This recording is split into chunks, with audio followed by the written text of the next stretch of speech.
Sini kali ya. Lu ngapain, Bil? Ini bang, ada yang bocor bang. Apaan? Ini bukan KPU kan?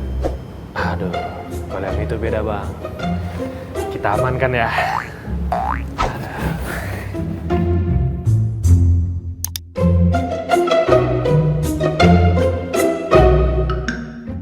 Jadi intinya gini guys, data pemilih diduga kuat kembali diperdagangkan di situs jual beli data di dark web. Ini menjadi indikasi kalau KPU kembali terperosok ke dalam lubang yang sama. Kayak keledai ya. Akun anonim bernama Jimbo mengklaim berhasil menjebol database KPU dan mencuri data pemilih tetap pemilu 2024. Drama kusut pemilu ini bukan hanya terjadi antar paslon nih guys. Keamanan data juga menjadi problem yang berulang. Si Jimbo ini mengklaim nyolong 252 juta data pemilih.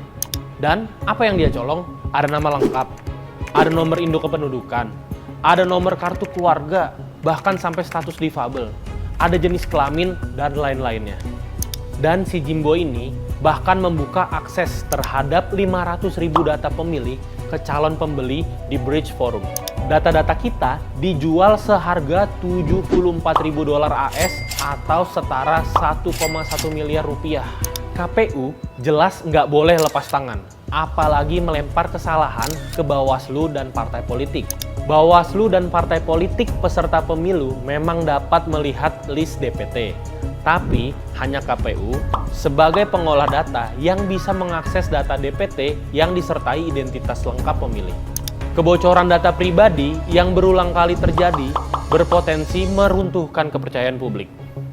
Bukan saja terhadap KPU, tapi juga lembaga negara lainnya yang bertanggung jawab mengamankan data-data kita yang rentan. Kita sebagai masyarakat jadi ragu-ragu nih, dan makin merasa tidak aman memberikan data pribadi kita.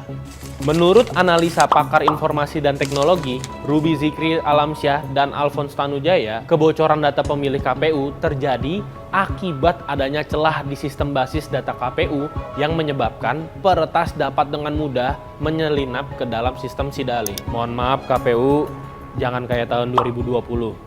Meski mengakui data yang bocor persis sama dengan miliknya, KPU bersikeras data pribadi pemilih tersebut tidak berasal dari database-nya. Kan seharusnya laporan dugaan pembobolan data mendorong KPU untuk menutup celah dan memperkuat sistem keamanan data. Tapi karena terus-menerus mengelak, KPU abai akan kewajiban yang maha penting itu. Apalagi pasal 39 dalam Undang-Undang Nomor 27 Tahun 2022 menegaskan bahwa pengendali data pribadi seperti KPU wajib mencegah data pribadi diakses secara tidak sah, antara lain dengan menggunakan sistem yang andal, aman, dan bertanggung jawab. Tapi KPU mengabaikan kewajiban mereka itu.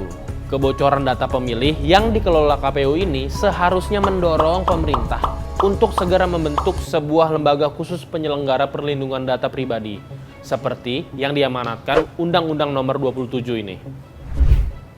Saya Billy, sampai jumpa di fokus selanjutnya bersama Ricky, kalau saya nggak aman.